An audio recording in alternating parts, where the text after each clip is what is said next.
Hello दोस्तों, तो स्वागत है आप सभी का मेरे YouTube channel Sachin education hub पर।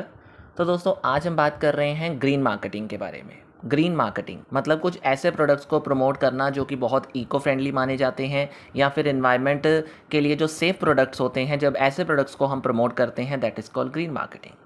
तो पहले तो हम इसका डिटेल कंसेप्ट अंडरस्टैंड करेंगे एक बार, और उसके बाद इसकी ज़रूरत क्यों है इंडिया के अंदर या क्या इसका फ़ायदा है वो हम देखेंगे। तो चलिए शुरू करते हैं आज की इस वीडियो में, समझते हैं इस टॉपिक के बारे में।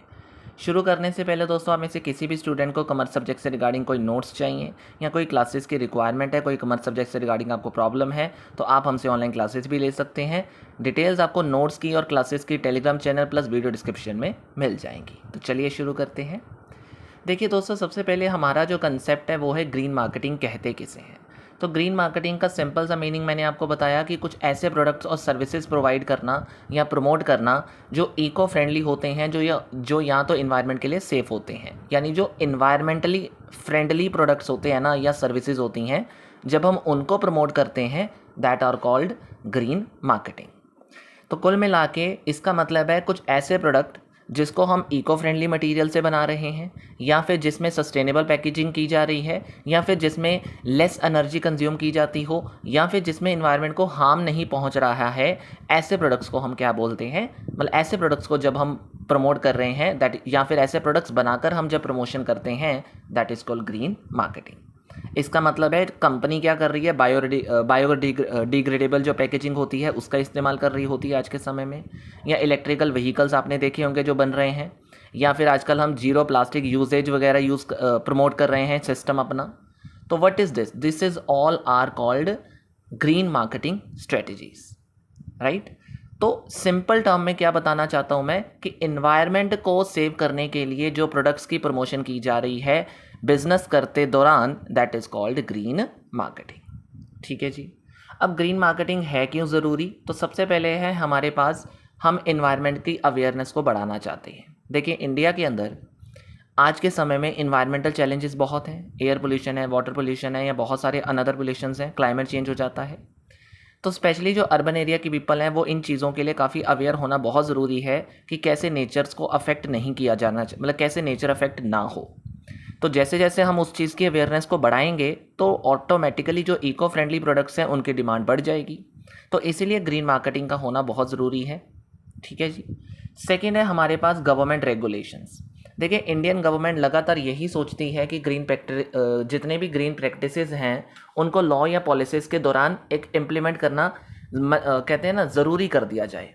तो कुल मिला के जैसे प्लास्टिक वेस्ट मैनेजमेंट रूल्स आजकल ले आए हैं गवर्नमेंट, या फिर स्वच्छ भारत अभियान मिशन ले आए हैं, या फिर ई वेस्ट मैनेजमेंट रूल्स वगैरह आ चुके हैं।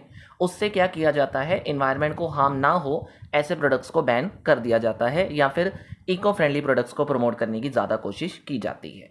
तो कुल मिला के बिजनेसमैन पे ये एक रिस्ट्रिक्शंस लगा दी जाती हैं, या फिर एक कहते हैं ना ज़रूरी थिंग आ जाती है बिजनेसमैन के लिए कि आपके लिए ये चॉइस नहीं है कि आपको क्या करना है, आपके लिए रिस्ट्रिक्शन आ जाएगी कि आपको नेसेसिटी है कि आपको इको फ्रेंडली प्रोडक्ट्स ही बनाने भी पड़ेंगे, प्रमोट भी करने पड़ेंगे। तीसरे नंबर पे है हमारा कॉर्पोरेट सोशल रिस्पॉन्सिबिलिटी। देखिए under company act 2013 Indian companies को ये बोला जाता है कि आपने CSR एक्टिविटी के लिए अपना कुछ पार्ट प्रॉफिट्स का क्या करना है, इन्वेस्ट करना ही करना है। तो कहीं ना कहीं इन्वायरमेंटल प्रोटेक्शन जो है वो एक मेजर पार्ट है CSR का। सो कंपनी क्या करती है, ग्रीन प्रैक्टिसेस में जानबूझकर इन्वेस्ट करती है। एक तो ग्रीन मार्केटिंग भी हो जाएगी, और साथ ही साथ ग्रीन प्रैक्टिसेस में कंपनी इन्वेस्टमेंट करेगी तो एक CSR एक्टिविटी को भी प्रमोशन मिलेगी, तो कंपनी एक्ट भी फॉलो हो जाएगा। तो इतने सारे फ़ायदे आपको इसके मिल जाते हैं। आफ्टर दैट आता है कंज्यूमर प्रेफरेंस शिफ्टिंग, या फिर शिफ्टिंग इन कंज्यूमर प्रेफरेंस आप कह सकते हो।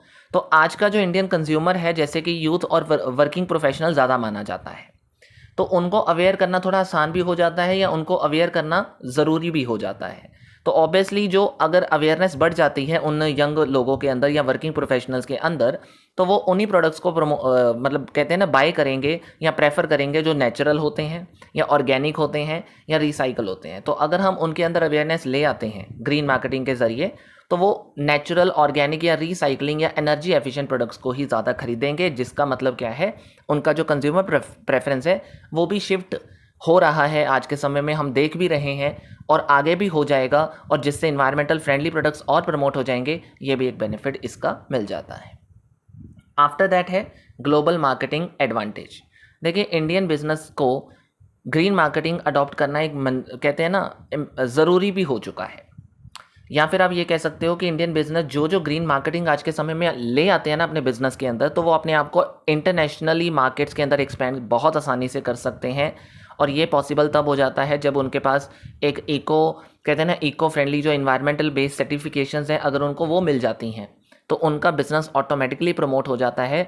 क्योंकि आजकल हर कोई पसंद करता है अगर कोई बिजनेस अपने इन्वायरमेंट के साथ प्यार कर रहा है या फिर इन्वायरमेंट को सोच समझकर मतलब इन्वायरमेंट के साथ चल रहा है, उसको हार्म नहीं होने दे रहा है। हर कोई यही चाहता है, चाहे वो कंज्यूमर बेसिस पे हो या फिर चाहे वो इंटरनेशनल बेसिस पे वर्ल्ड की बात कर लो आप, ठीक है। आफ्टर दैट है हमारे पास cost saving in the long run. तो ऑब्वियसली बात है long term saving cost saving हो जाती है हमारे पास। देखो although green technologies are very higher cost, माना कि जो टेक्नोलॉजीज़ हैं वो बहुत महंगी होती हैं, पर उससे सेविंग भी तो उतनी ज़्यादा ही होती है ना। तो अगर आप सोलर एनर्जी यूज़ कर भी लेते हो या फिर एनर्जी एफिशिएंट मशीन यूज़ कर भी लेते हो तो ऑटोमेटिकली आपका इलेक्ट्रिसिटी बिल भी तो बच रहा है, आपकी ऑपरेटिंग कॉस्ट भी तो बच रही है। उसको लगाने की कॉस्ट अलग है लेकिन उससे बचने वाली कॉस्ट उससे ज़्यादा है, तो फ़ायदा तो अपने आप मिलता है। इसके बाद है हमारे पास रिडक्शन ऑफ कार्बन प्रिंट। तो कुल मिला के आप ये भी कह सकते हो कि जो कार्बन प्रिंट है, उस कार्बन फुटप्रिंट्स होते हैं ना जो बहुत हार्म होते हैं आजकल एनवायरनमेंट के लिए, वो क्या है उसको भी रिड्यूस हम कर सकते हैं।